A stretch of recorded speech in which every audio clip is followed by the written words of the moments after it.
Time sure flies when you're having fun. Oh, Paimon's exhausted. Guess it's about time to head back and get some rest.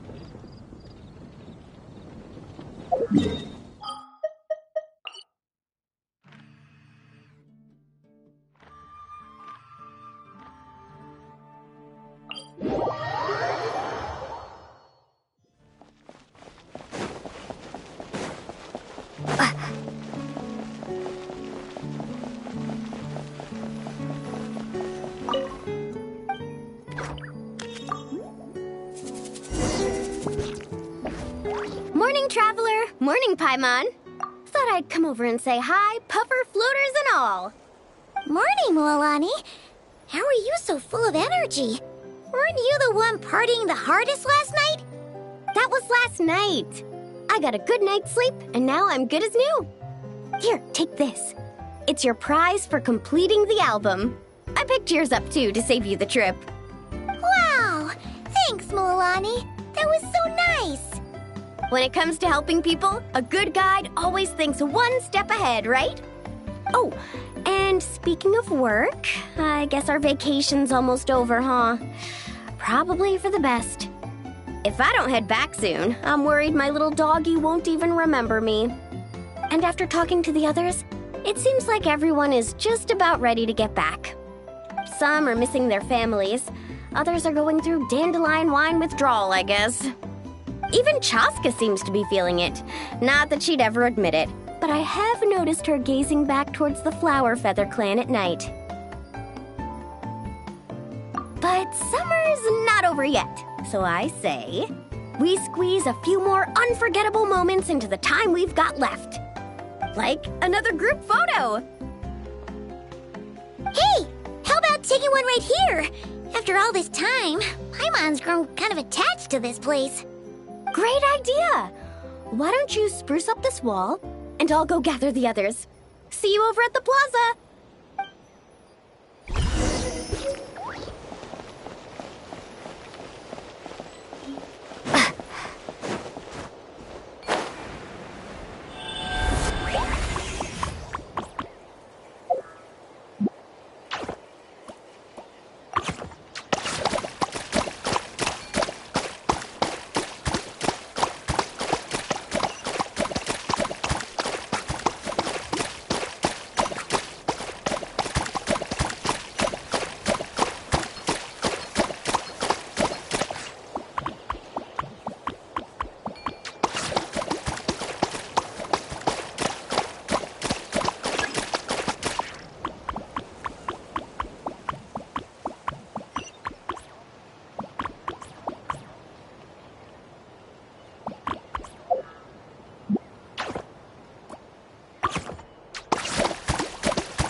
We're gonna take a picture together!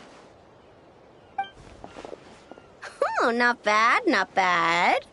You're all looking full of energy this morning. Not a trace of bedhead or dark circles in sight. Whoa. You even look out for stuff like that? Well, what kind of guide would I be if I didn't pay attention to the details? Yeah, and what kind of bard would I be if I didn't appreciate a good drink? What's that got to do with anything? Somehow, though, I know exactly what he means.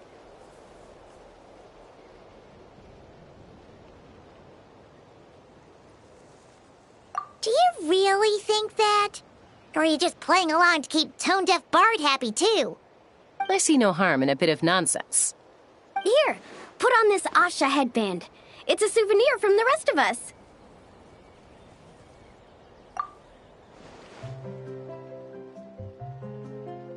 It really suits you. Alrighty then. 3, 2, 1... Paimon? Sorry. All that nonsense has got Paimon's head muddled.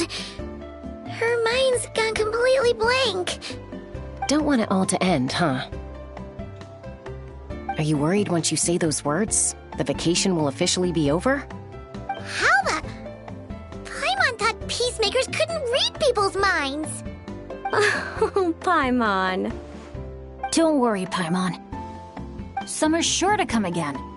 Just like you said when you made that wish to the Pyro Archon. Even though we'll all be going our separate ways, as long as we cherish each other's friendship, I just know that our paths will cross again. Bennett's becoming quite the talker, huh, Professor Venti? Well, I wouldn't dare take credit for something like that. Your tone would suggest otherwise. Come on! Paimon was just starting to feel inspired! Why don't we just give it another try? Yeah, let's do it all together this time. Huh. What should we shout? Sounds good! 3, 2, 1... Lucky Star! So, what are your plans for the future, Bennett? If you're having trouble deciding, you can always park it in the People of the Springs for a bit. Or however long you want, really. Thanks for the kind offer, Moalani. I actually went to see the Pyro Archon to tell her how grateful I am for everything she's done for me. She told me that the domain we entered was an abyssal simulation of the Mare Javari. It was extremely unstable, and now it's completely gone. Later, when we got on to talking about my future, she said I was more than welcome to stay here in Natlan, but also that she would respect my decision, whatever it turned out to be. And after thinking it over, long and hard, I've decided to return to Mondstadt. You miss your dads, don't you? That's definitely part of it. I promised to tell them everything that happened on this adventure, and I can't go back on my word. But also, when I said goodbye to my mom and dad, I promised them I'd become the most legendary adventurer in all of Teyvat someday. And no adventurer should stay in one place for too long. Bennett. What if your luck starts going downhill again the moment you leave Natlan? It's fine. The warmth and kindness I've experienced on this adventure is enough to get me through all the challenges that lie ahead. As I attempt to shape my own fate, I want to take that same kindness and pass it forward. That's something I've always believed in. Hear, hear! To our leader! To our leader, Bennett! Cheers!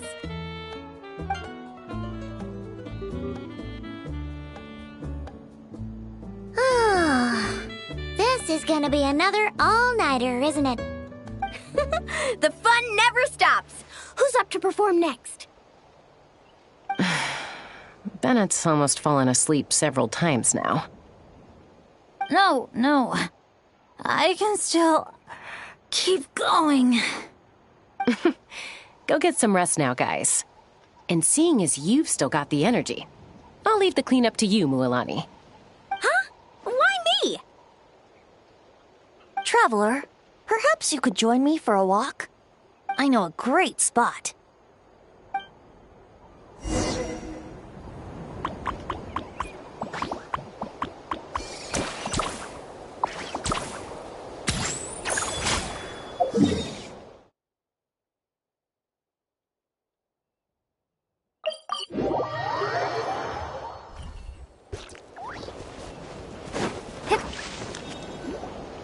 You might be tone deaf, but you sure know how to sniff out a good view. Glad you like it. Some stories aren't meant for the birds, only for the stars high in the sky. More like a story that begins with time itself. Long, long ago, time began to write the story of this world. To her, all living beings were equal, both in their value and in significance. Like an ancient scroll, she engraved upon her memory all people, all events, all encounters, and all farewells. Back then, as an animal spirit, I had a chance encounter with time at the Thousand Winds Temple. Hearing my wishes, she entrusted me with fragments of her power and authority.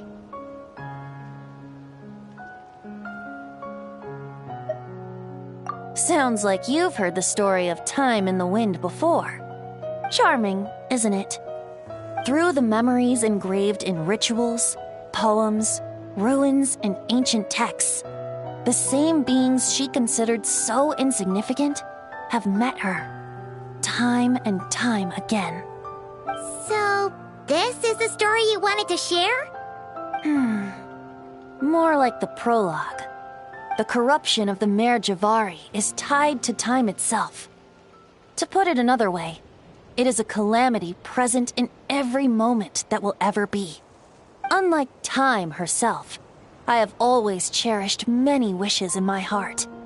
500 years ago, to prevent the corruption of the Mare Javari from spreading beyond Tenochtitlán, I blew it off the timeline, turning it into the Windless Land.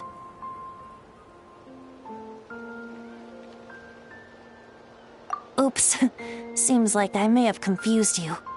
If you're asking about how the Mare Javari disappeared from Tenochtitlán 2 or 3 decades ago, there may be someone else better suited to tell that story. The Mare Javari has been the bearer of too many stories that weren't meant to be its own. I merely played a part in one of its chapters. And the choice I made 500 years ago came with a price.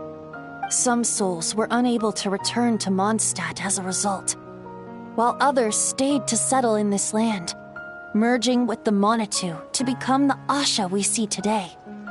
So the reason you're here in Tenochtitlán is because... Correct.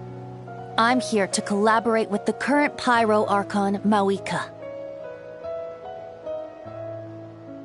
Correct again. The flame was our signal. Only by having Mawika open a rift between that space and the true Mare Javari could I sneak in and bring back all the souls who wish to return. As for my little trick of bringing back memories as well, it's not the first time I've pulled that off. Mawika also mentioned that you were planning to introduce us. Looks like I beat you to it, huh? I was glad to discover that she shares my love for fine wine and freedom. We got along great.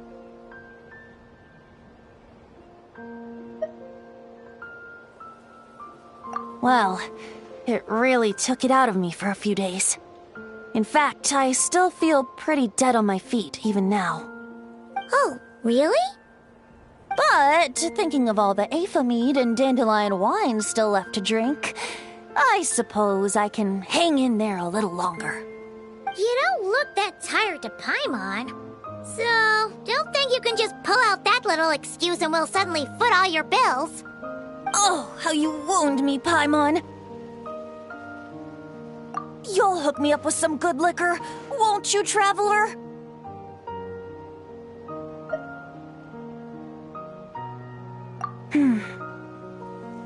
I suppose to protect Mondstadt, and that everyone who wishes to stay there has the freedom to choose their own path.